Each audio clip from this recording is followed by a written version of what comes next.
Okay, Simon, you're live. Hello, everybody. Simon Dixon here, and welcome to another live AMA. Today, we're going to be discussing the topic of lockdown 2. I've seen a lot of hints in the news and the words going out that some countries have already reached lockdown 2. Hope it doesn't happen to you. But I think it's something that seems to be inevitable in many countries. And so if we do enter the second wave, I guess, and we move into lockdown 2, then this AMA today, I'm going to be reviewing the steps that I gave in the last lockdown when that first started, when I was forecasting the 10 next steps and what comes next. And I'm going to give a bit more commentary about how it will affect your investments. So we're going to dive straight in. Just before I get to the content, please do like, share. Let's get as many people on this. And in the second half, once I've covered the content, we're going to be answering your questions. So make sure you save up the questions. Join us on the live chat. If you're on Twitter, then feel free to join us on the live chat on YouTube. And remember to subscribe because we've got about 3 or 4 interviews that we've done coming up. We had the premiere of Bitcoin Hard Talk where I interviewed Jim Rogers. So far in the last few days, that's had 24,000 views. So it seems like that's going to be a great format, and we look forward to bringing more of those to you. But today it's about getting your questions answered. And to give context, I'm going to go through what I think is going to happen next if the majority of the world enter into lockdown 2. And so if you remember, I created a video. You feel free to go back to the archives on my video on YouTube, Simon Dixon, and you'll find a video from the first lockdown where I covered the real estate market crash and the next steps that you need to prepare for. In that video, I discussed 10 steps, and I'm going to review some of those now and say how I think it happened, and then also if we move into lockdown 2, then we start to move into that phase again.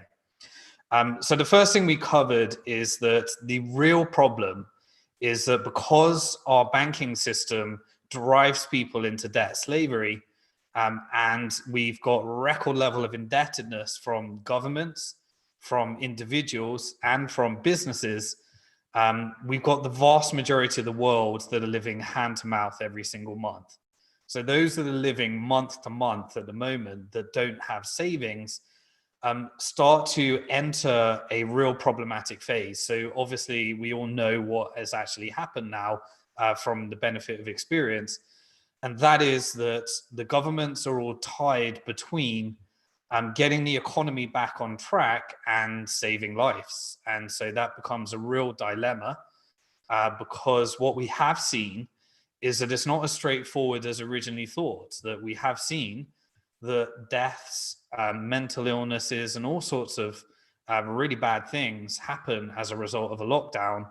And some people believe that the deaths that arise as a result of a lockdown are on par, if not worse, than the disease that the virus that we've seen. So that's going to be a real dilemma for governments to wrestle with. But either way, my goal is to make sure that you're prepared whatever actually happens. But the first step is it starts to really affect those that live month to month. So those living month to month, they've had to get back to work. They've been living off government subsidies. And essentially, the government has taken the policy of, through quantitative easing, propping up the stock market. So it's reaching close to all-time high, even though it's very clear that we're in a recession moving into a depressive environment. The markets are still being propped up because that's dictating perception, and that drives institutional investors are looking for what to do with their excess dollars into stocks. And we're starting to see that they're trying to stimulate the economy by getting individual consumers into take on more debt so that we can have more debt consumptive growth, which is one of the main sources of growth that's driving these stocks at the moment. Is the government is propping into the market quantitative easing money to keep the markets up so that it doesn't actually correct itself. And they're also giving everybody money or trying to stimulate individuals' situations by taking on, through the quantitative easing funds and government debt, actually subsidizing people, subsidizing businesses, and subsidizing governments.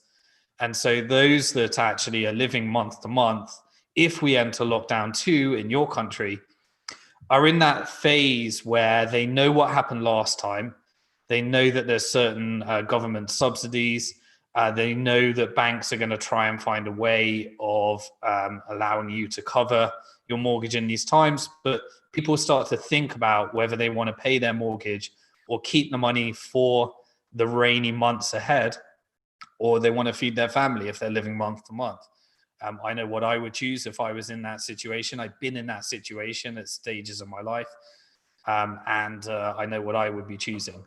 And so the issue with not paying mortgages is that then affects the landlord, and the landlord, if they're getting too many void periods, they also have a mortgage on the house, or they can't pay their mortgage if they've got the mortgage direct.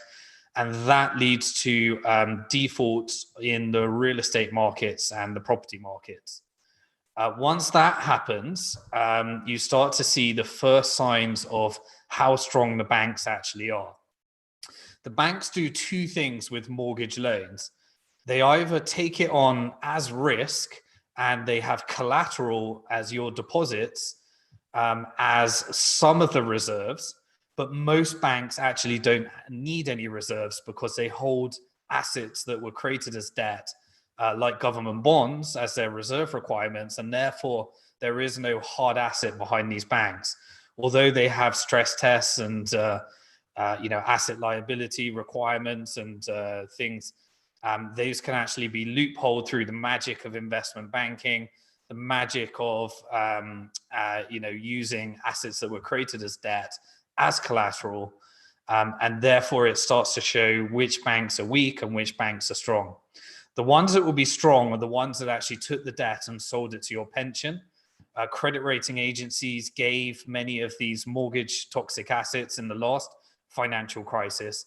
They were given to the bank, the balance sheet of the central bank, and the central bank has been pretending not to be insolvent by not marking those assets to market. What that means is that they're not actually taking the value of those assets at face value and marking it to the market value, so that they can appear to be solvent. If it were not for that, most central banks would be by definition insolvent, but they're actually leveraging some of those assets in order to cook the books to appear like they're not in a troubled situation. But anyway, in order to keep that system alive, the credit rating agencies make many of these mortgage products investment grade, which means that they give them a credit rating of BBB or above. And if they've got a credit rating of BBB or above, it means that they qualify for your pension to be able to invest in them. So the banks can actually package up those products, get a slap a credit rating of BBB on them, and then they can sell them to your pension. So your pension's got the exposure. It all depends on what your pension is actually invested in. If essentially the bank is in a good positions, would have given them all to your pension and given the liability to you. The ones in a bad situation will be the ones that have taken it on their balance sheet. And as we know, the rules of money is that when someone borrows money from a bank, it actually creates a new digital currency. So if you borrow $200,000 from a bank, $200,000 of new money is created. It sits on the bank's balance sheet as both an asset and a liability. So they do double bookkeeping. And that actually is the trick that they use in order to create digital currency. Approximately 97% of all money in Western economies like the US and UK actually is digital currency created by a bank backed by debt. And in countries like the UK, where there's a big culture of home ownership, 40% of the bank's balance sheet actually is mortgage loans. And therefore, that when people default on those mortgages, that money disappears from the economy. And so the government try and make up for that money that's disappearing, because that's a deflationary effect. And so they try and make up for it through inflation. They don't have interest rates anymore. they can't stimulate you to borrow the money. And so therefore, they use interest rates. Once that's gone, they use quantitative easing to make up for the money that's disappearing by essentially the money disappearing from the bank's balance sheet during those times of defaults, and they get to repossess all the assets, of course. So the government then takes on the debt, and the bank gets to repossess those homes, and the bank ends up with a bunch of discounted assets as a result of this situation. But then that's assuming that they actually make it through the period. And therefore, they either have to get through the short-term situation, they either have to bail in your deposits, like what happened in Cyprus 2013, or they have to go to the government and the taxpayers have to pay for it through the deposit insurance schemes, which, by the way, cannot cover the insurance on these banks. They have way more liability to cover than they do actual deposits in the insurance scheme. So that's another scheme that can't cover it. So in times like this, the deposit insurance doesn't really mean much to depositors. They're assuming that there's no systemic risk and they can cover a few banks at a time. And the other situation, so yeah, you have that, or the taxpayer pays for it. So you either pay for these bad loans, the bank ends up with the assets, they end up with the hard asset, but either your pension pays for the bad loan, or you pay for it through taxpayer money, or you pay for it through your deposits if they do a bail-in. Bail-in, bail-out, pension. Those are the three ways of offloading the risk. But the bank ends up with the assets and the money disappears and exposes the weaknesses of these banks. In the previous video, I talked about that's step one. People start to default on mortgages. It then exposes some of the banks. It only takes one to show the systemic risk of these banks, and they all fall down like a house of cards and dominoes all together. And then you end up with a radical situation. I believe that this situation, governments will not bail out the banks this time. I think what we have seen from this situation is that when you have things like the Black Lives Matter campaign, when police get too aggressive, all of a sudden people start going out on the streets and there's civil unrest. And when you have civil unrest, then you have the situation where they start to get more infections, and then we have lockdown 2 risks like we're seeing right now. But I do believe that if the government bailed out the banks, used taxpayers' money in order to recapitalize these banks, then you would have another situation like we had in 2008, but a much more educated population that are saying we got police brutality. Our money, I'm living month to month. Our money is being used to subsidize the richest, wealthiest 1% of the world, and they all end up paying their bonuses, as we saw in 2008. And therefore, that creates a real distaste that the governments need to avoid in order to get out of the situation that they're in right now with the banks. So I think the banks will actually not be bailed out this time. But remember, money disappears. They don't want depositors to lose their money, so they have to come up with an alternative solution. The next step that I talked about was that essentially people refuse to actually, their homes, they refuse to actually leave those homes.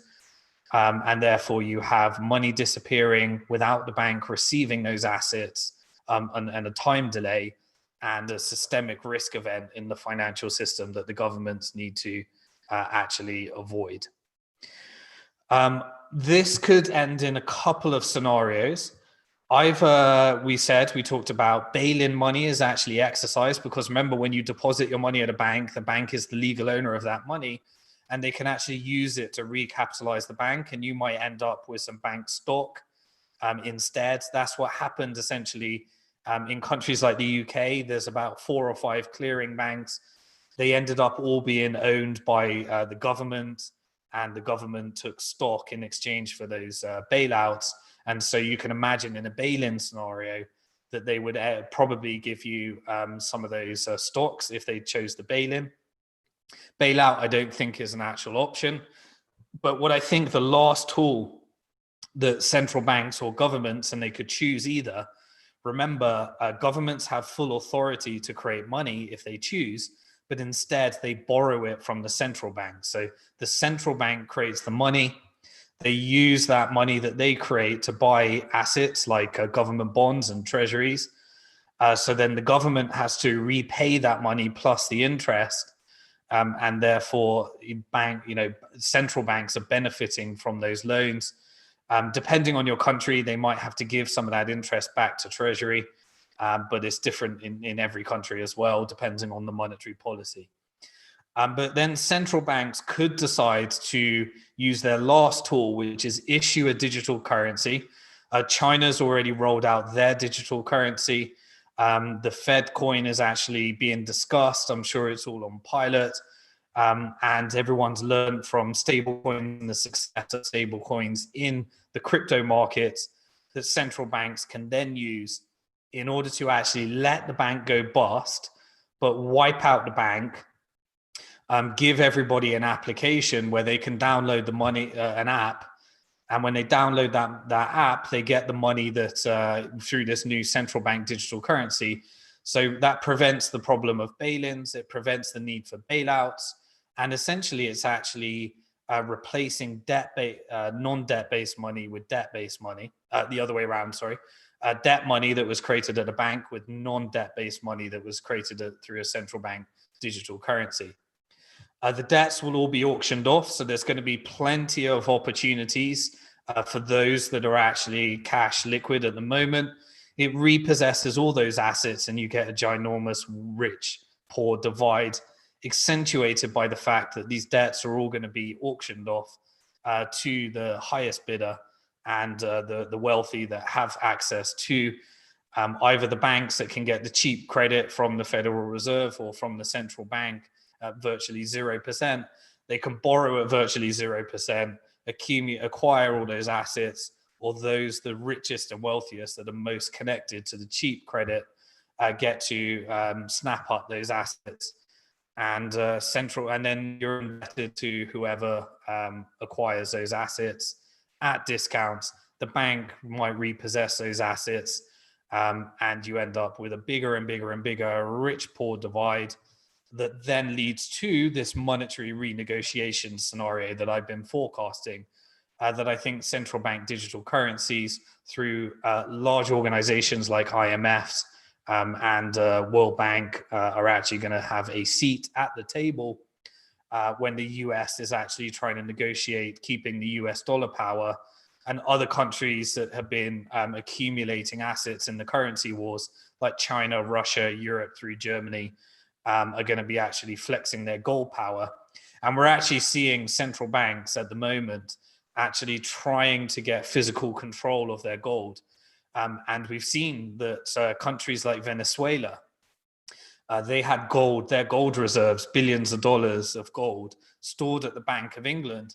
And the Bank of England is simply just not giving them access to that gold.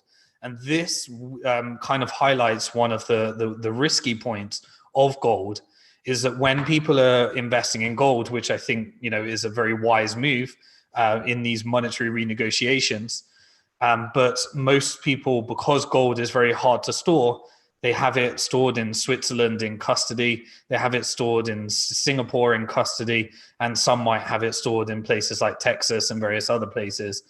But if it's not close to you in lockdown 2, you might not be able to access your gold. And the time that you need your gold the most is the time that you may not be able to access it because it's held with a third-party custodian. Hence why Bitcoin is an interesting hedge against gold, because it's very easy to store, and therefore you can access it. You don't need to put it in control of a third-party custodian if you choose not to. And therefore it becomes something that can be a lifeline for people in times of real uncertainty in the banking system. So I do believe that central banks issue their digital currency and they let banks go bust. And so therefore the central bank actually becomes the bank that you hold the money with. And then they will release API keys and technology that allows financial technology companies to build on top of that central bank digital currency. And we enter the Orwellian scenario of you not being able to leave your house unless you've proven that you've had the vaccine. And that will be connected to your digital wallet.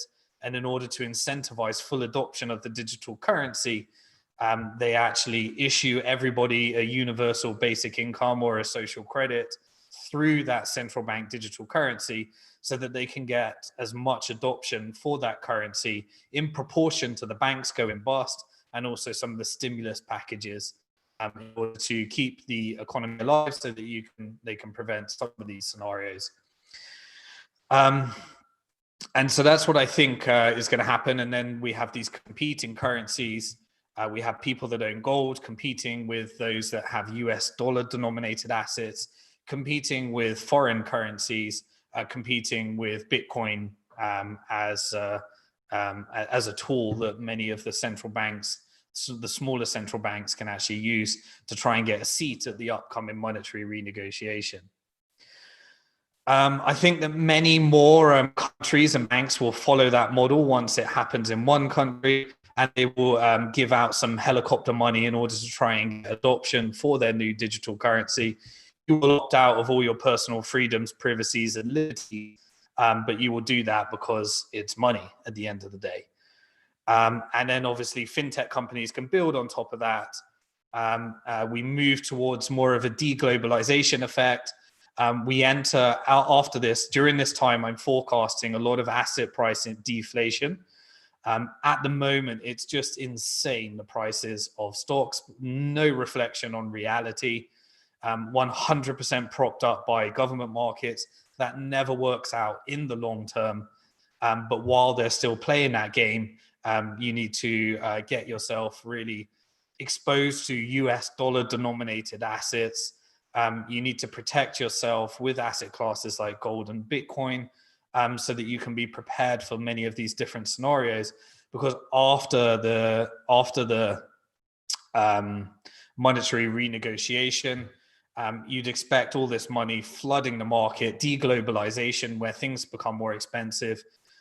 Some countries will get that wrong, and some countries will enter into a hyperinflationary environment, which destroys the savings of countries that we are seeing experience hyperinflation environments right now.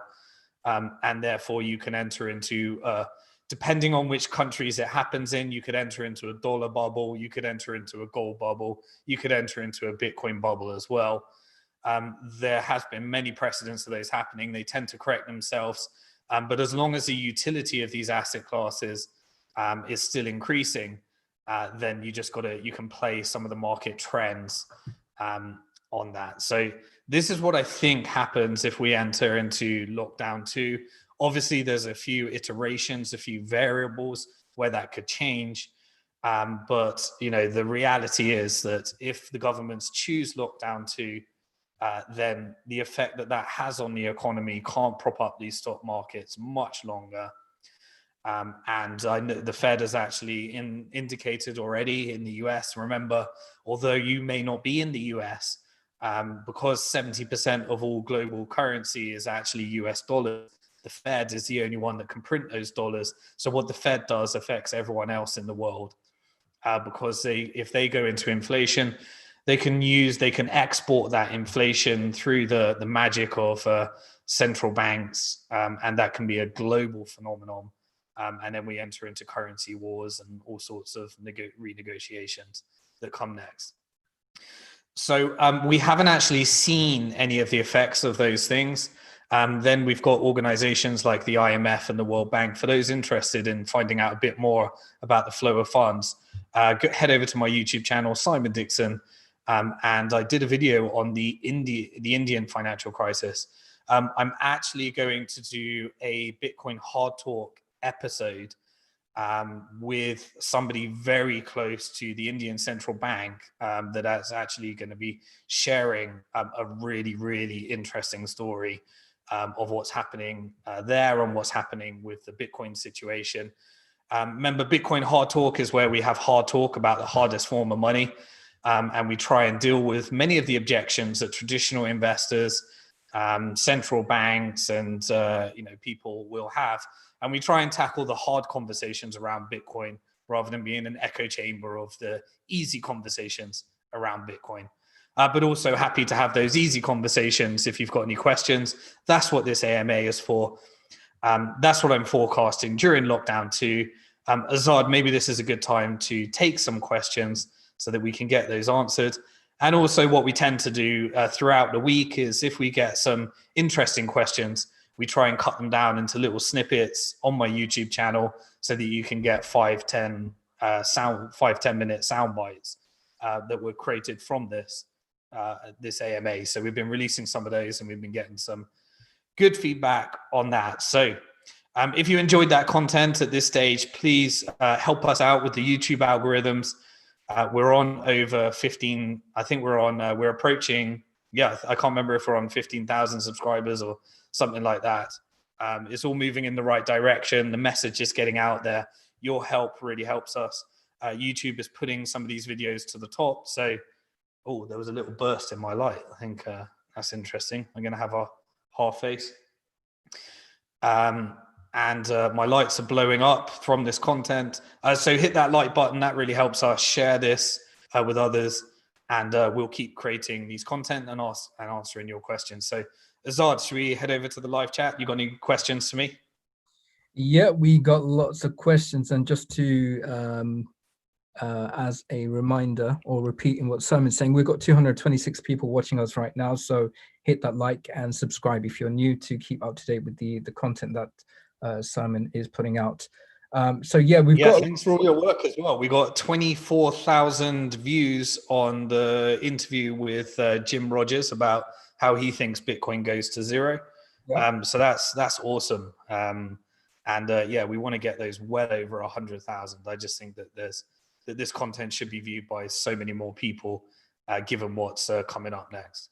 Definitely. So we got 15.4 thousand subscribers. Thanks to everyone who's been subscribing. It's an interesting mix that we have in terms of the people who are here with us today. So thank you very much for attending.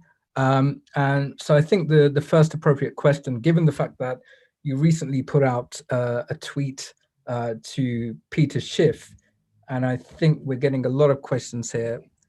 Hi, Simon. Where do you see the role of silver and gold in a post-COVID world? Very important. When I release, in August, we're going to release a 4-part video series of how I'm going to be using the Great Depression of 2020, which I'm forecasting we are in. We won't actually give it that official title until 3 years from now.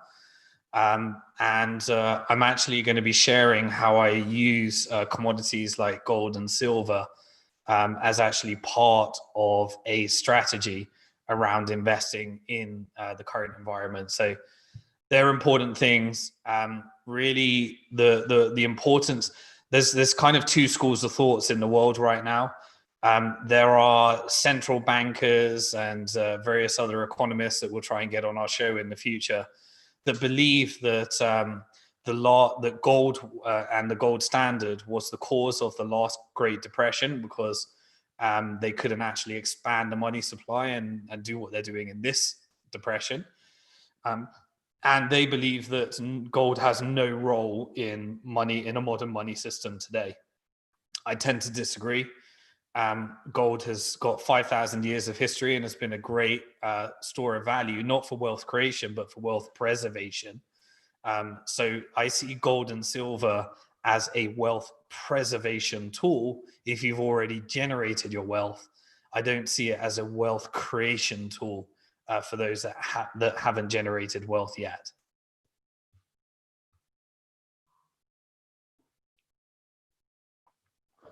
You are mute, Azad, if you're asking a question. Okay, great. All right, so we have another question. Do you think all assets will take a dive if there's another market crash? Yeah, so I expect all assets to crash together. Most assets, I can't say all. The reason for that is because most people in times of uncertainty flock to cash and flock to the dollar. So they see dollar as a safe haven. And therefore, most people will dump those the assets in market crashes. The stock market tends to be a leading indicator to the economy. So you can, but sometimes crashes happen when unexpected events happen. So inflation, deflation, economic growth, or economic decline does not affect the market, the stock market. What does is greater than expected inflation, deflation, or lower than expected growth or economic decline is what affects the market. So the last market crash was because the COVID-19 situation caught the market unexpected, and therefore that led to a mass dumping of all assets in order to move to the perceived safe haven of the dollar, which crashed all prices. And that's why depressions and recessions are incredible tools to accumulate long-term wealth. And this is an opportunity for those that have prepared before this to accumulate long-term wealth. And so when I release that video series, I'm going to be doing two things. For those of you that have already accumulated a mass of savings or wealth, I'll be sharing how I'll be taking advantage of this situation. I don't want to use that word because it sounds like, a really nasty thing to take advantage of such unfortunate scenarios. But the markets does produce opportunities. And that does mean that, those that actually have savings can take advantage of those. But those of you that haven't actually got savings and you're just starting to think about your long-term future, I'm also going to simultaneously be sharing exactly what I'll do if I was just taking if I had no savings, and how to use this depressive environment. I also got a lot of people that are kind of FOMOing this. They're fearing of missing out. They think that we haven't, in my perspective, we haven't seen anything yet. Accumulating assets here. I think there's going to be many more discounted opportunities in the months, years ahead. So I wouldn't be worried about, FOMO at this stage. I'd be looking at the long-term, bigger picture here, and putting together a strategy to actually not have to. So one of the things that I'll be sharing is how to not care when to buy, when to sell, and how to use a strategy that really helps. And that's what I've been using, so that you don't have to spend all your time analyzing these markets. You can actually get on with your life and just use some principles and rules that actually really help you build that. And that's whether you have savings or don't have savings. So. Okay, thank you very much for that. I'm getting quite a number of questions quite similar, so I'm going to just try and summarize this question. A lot of people are trying to figure out ways of making money, and what seems to be an attractive prospect for many is becoming a trader. So the simple question is, Simon, I'm thinking on becoming a trader. Is now a good time? Would you advise against it or for it? Yeah, just created a whole video where we interviewed Big Chairs. Azad, is that actually released yet, or it's not out yet? That is actually released. Okay, so we got a video on my YouTube channel, Simon Dixon, called Trading versus Investing. And I got a crypto trader that also had experience in penny stocks. I was actually a market maker when I was working in investment banking around about 2005 on the alternative investment market. So familiar with that. My personal belief is that almost everybody should not be a trader. There are the secrets to trading from all my experience of being around so many great traders and rubbish traders and seeing so many people destroy their wealth through trading. And my father was one of those. He actually lost all of his money in the dot-com boom and bust. And he had to start his pension again because he lost it all in the stock market, because he was actually thinking that he was a good trader because he made money during the dot-com boom, and then lost it all in the bust and realized that he wasn't a good trader. And most people are in this scenario. 90% of people, I believe, should be completely avoiding trading. I believe that investing is a more appropriate skill for the masses. But many people that are selling courses or selling all sorts of stuff will tell you about how they make money trading and all that type of stuff. It really is something just for a very small, minute set of people. And most of the traders that make money, if you ever watch the series Billions, those are the people that make money trading. The rest can only do what I used to do when I was a trader, which is find a strategy that works 50% of the time and use risk management to actually make sure that you always lose less than you make, and focus on the psychology of why you're actually what it takes to be a successful trader. Most people don't need to do that, won't do that. And I think the only people that should do that are people that want to do it as their actual career. And so if you work in a career, whether you do 40, 60, 80 hours a week, then you should do 40, 60, 80 hours a week on trading. And it won't be a tool that makes you money. Every trader I know might get lucky on their first few trades and then think they're a trader.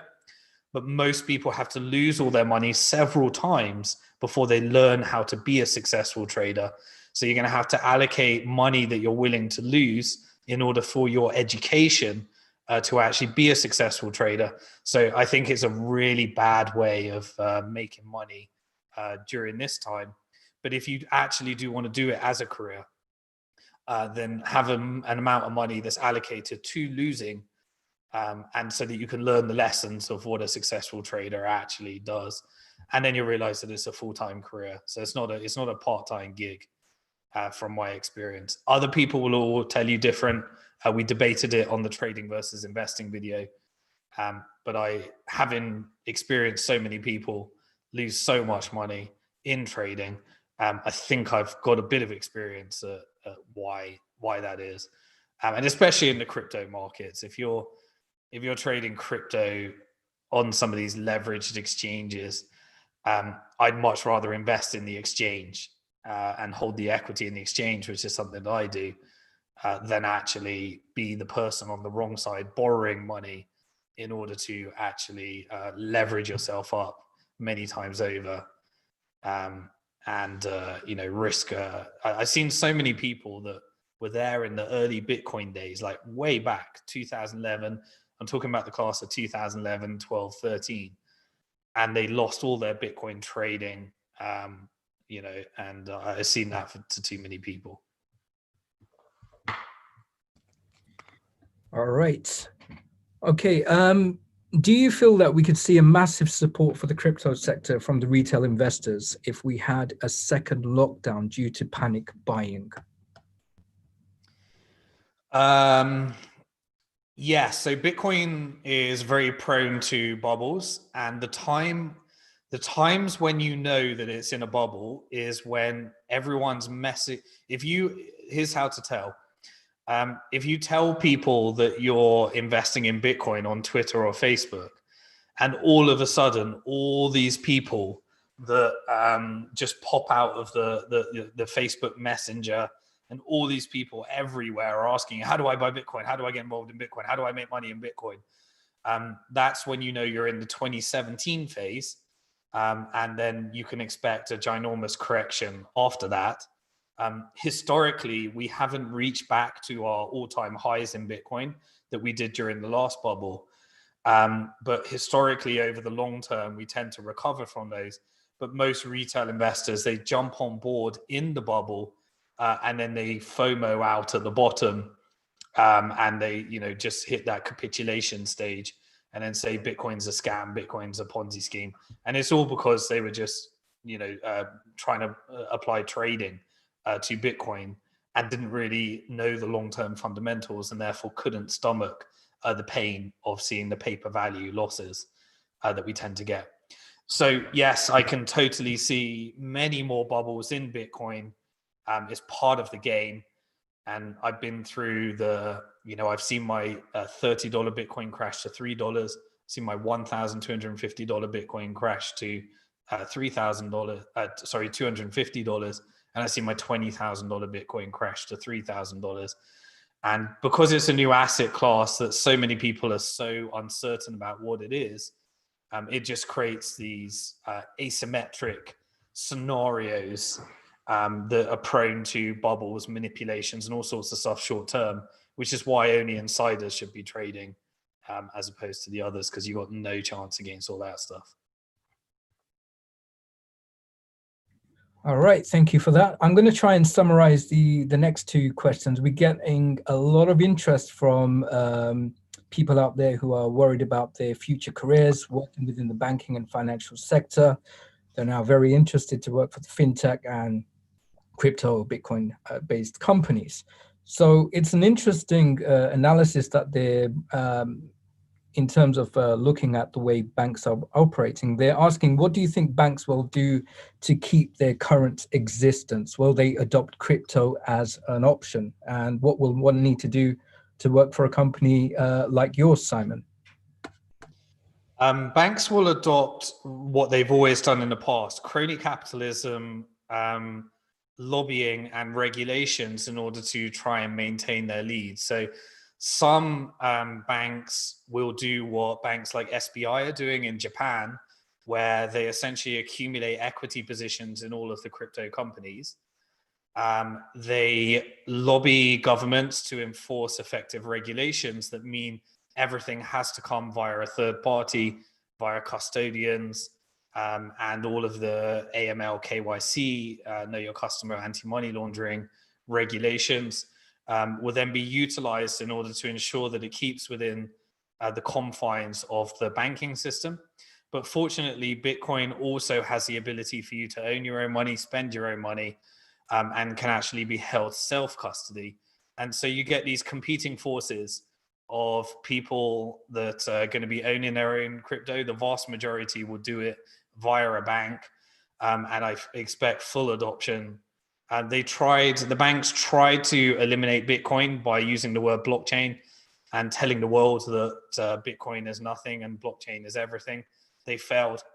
No bank has produced anything useful with a blockchain yet. Now you'll see them move over to embracing Bitcoin and lobbying regulators in order to try and maintain power and control.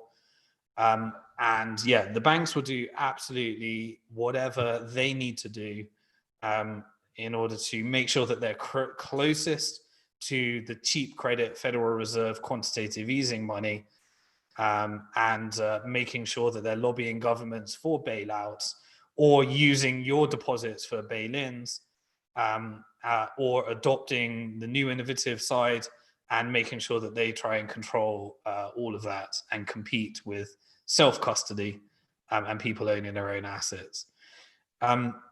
In terms of jobs at the moment, Bank to the Future has actually got a careers page. So we're hiring in the technical side. We've got lots of development roles. We're hiring in the investor relations. A little temporary contract work. We're actually looking to take on someone in graphic design and video work at the moment. We've got a little project, and that can lead to a career. But really, yeah, I mean, it's networking in this industry, making sure that I think being a customer of the company that you're trying to work from is always a good idea, if that's possible, so that you can actually experience the type of company that you'd like to be with. I think that we're going to see an exodus of banking jobs over to this industry. We've seen that in previous markets. I expect we'd see such a thing again, but also a lot of these financial technology and crypto companies, they may be affected by the recession, depression in different ways as well. So it depends which industries they're in. Some will boom, some will go bust. Okay. Simon, can you hear me? I can hear you. Okay, great. So we've got, there's a lot of people out there who they're not that savvy in terms of investing. They're hearing a lot of talk from friends and family, or they might have dabbled in investing in stocks like Zoom, for example. or these other type of things. But now they're sort of stuck in between because they're hearing a lot of hype about the whole crypto and, this thing called Bitcoin, which obviously we're advocating here. What do we, so I guess the general question is, investing in stocks like Zoom seems like a much more plausible thing to invest in because they think it's real, but they also understand this could be a bit of a bubble, whereas they want to invest in things like Bitcoin, but they're not seeing the tangibility. I guess I don't know how you would interpret that thing that I'm saying here, but that's the general theme that I'm getting from the questions in the room right now. So tangibility, intrinsic value is often things that people talk about. Firstly, markets to markets. While stocks are backed by, the value of the company, Bitcoin is backed by the value of its network. And so Bitcoin allows people to do three things. It allows them to own their own money. You can't do that with stocks. You can't own your own stocks. It's illegal to have bearer stocks. You need to go through a third-party custodian or broker. So you're always at the mercy of a third party when you own stocks or money at a bank. Bitcoin also allows you to do a second thing that you tend not to get, which drives its value, which is the ability to spend it as you choose. So when I have my Bitcoin, I can send it to anyone else that has a Bitcoin wallet. And there's no third party in the middle unless you're holding it with a third party. But Bitcoin gives you the ability to not hold it with a third party and suspend it globally. So when you're sending large sums of money or smaller sums of money, then Bitcoin has a utility because it is one of the only ways of doing that really efficiently. The third use is that people use it as, because of its fixed supply, they take the long-term view that if its demand continues and it has continued scarcity, then that would be considered what I call a speculative store of value, which is that there are asymmetric returns while it's not a store of value. And a speculative store of value means that, unlike gold, which is a wealth preserver, Bitcoin can be a high-risk wealth creator because its actual digital scarcity and more scarce than gold, in fact. And so the utility of Bitcoin is owning your own money, spending your own money, and people that want to hold in something that is scarce, that can't be manipulated by politicians or central banks. I'm not talking about the short-term price. I'm talking about the supply of it. The short-term price can certainly be manipulated. And so while that is not tangible, what is the tangible value of the internet? The internet is just used. It has utility, and I think it's a similar thing with Bitcoin. It has utility. What is the intrinsic value of gold? Well, there is no intrinsic value. Gold is just gold, and it's got 5,000 years of history. And while there are some use cases for gold, the vast majority of people use it as a store of value and a wealth preserver. So this tangible thing, it tends to be people that can't comprehend the difference between the digital world and the physical world. And so, it's like trying to understand the difference between a letter and an email. One is a digital representation of the same utility. The letter is a physical version of the same utility. Email has value and letters have value. Just because you can't hold something doesn't mean that it's not got utility and value. It just means that it's got digital, and the blockchain ensures that it's actually scarce and can't be duplicated and can't be diluted. Okay, thank you very much for that, Simon. We've got, okay, I think this is a very common question as well that needs to be answered. So somebody's got about £200 per week, which they've got spare, and they'd love to invest in something. Should they be buying up Bitcoin on a weekly basis? And how many Bitcoin should they be holding for the long term? So I can't give individual investment advice because in order for me to answer that question, I'd need to actually firstly I do have the qualifications. I have actually done my financial planning qualifications, but I'm not currently registered in order to give individual investment advice. And if I were to give individual investment advice, I'd have to sit down with you and ask you a series of questions about your personal situation, because how much Bitcoin you should have versus other traditional asset classes depends upon when you need to access that money, what your time horizon's like, whether you have children or whether you have certain goals and costs that you need to meet. And so I can't really give you blanket, individual personal answers to that question. However, what I will be doing, as I've talked about before, is towards the end of August, I'll be releasing a video series on exactly what I will be doing.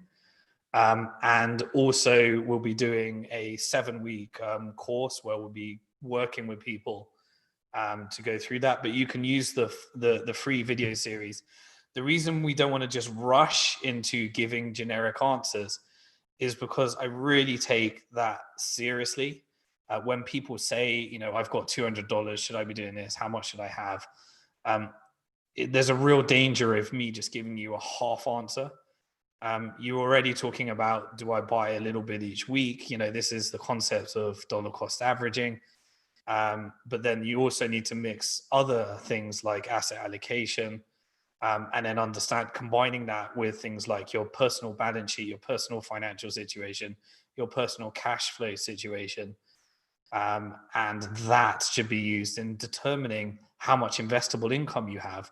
And once you've determined how much investable income, knowing what your asset allocation is, which is all based upon your situation. So I want to give you all the tools, and that's what we're creating right now.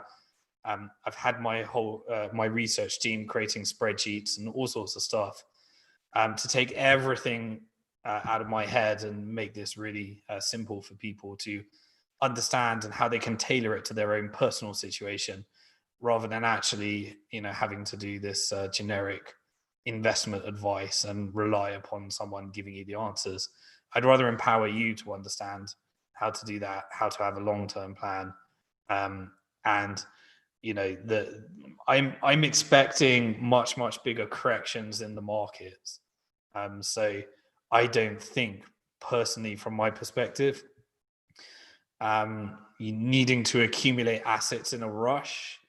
I think we're in a too late to sell, too early to buy scenario right now, because there's some big changes and shifts ahead, especially if we move into lockdown 2.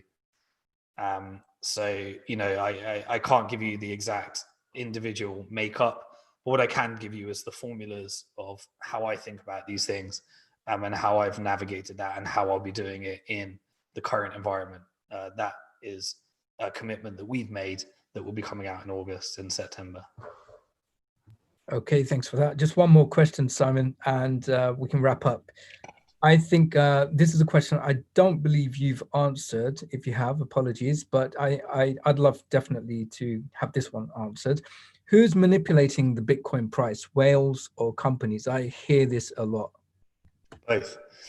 Don't expect markets not to be manipulated.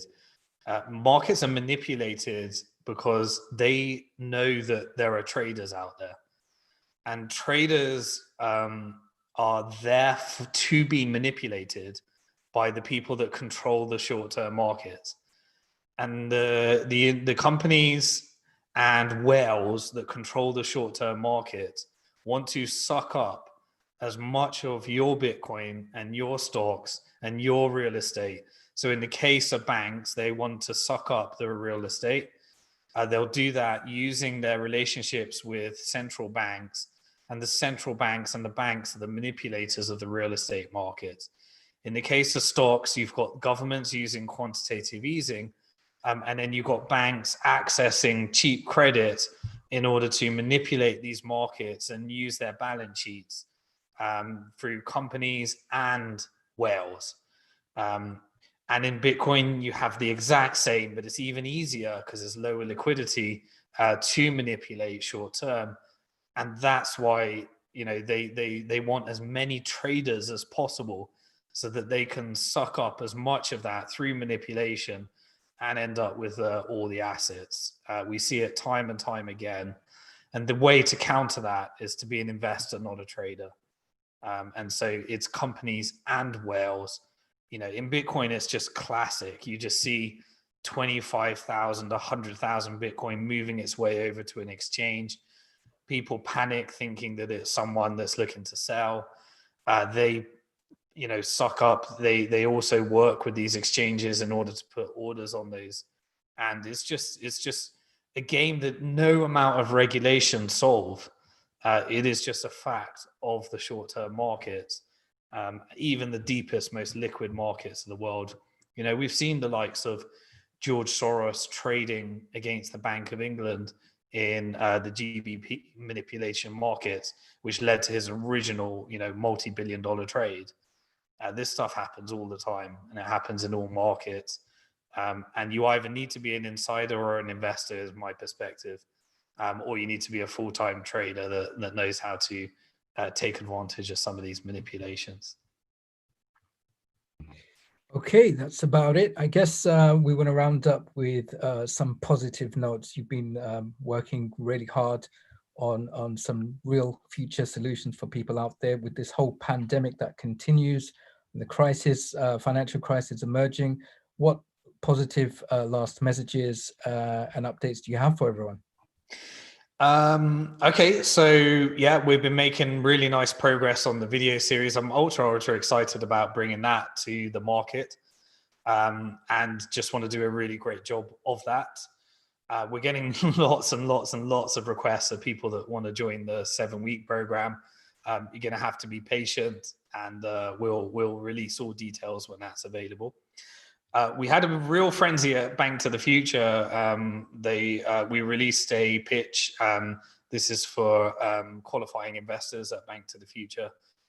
We released a pitch that's really had a ginormous queue of people trying to get in to actually accumulate equity in some of these companies. And one of those companies is Celsius that we just launched. That's been doing incredibly well. So it's great to see that there are a lot of, mid-market people that are actually generated wealth, and they're building their portfolio. They continue to invest into these markets. And that's really positive to see. And, I hope that more and more people can start to think along those lines as well. And I would actually, for those interested in building an equity portfolio in the crypto markets, head over to the Bank to the Future YouTube channel. It's bnktothefuture.com. You'll find that just by doing a search for Bank to the Future in YouTube. And every Thursday I go live for our, qualifying investors. And we'll actually be giving a beginner's guide tomorrow at about, I think it's 3 p.m. GMT tomorrow. We have a show called Bank to the Future Live. That's just for investors that are interested in building a portfolio in this industry. And that's where we'll just be talking about getting our Bank to the Future investors' questions answered. So yeah, you can head over to that, subscribe to that YouTube channel, and then you'll get the notification.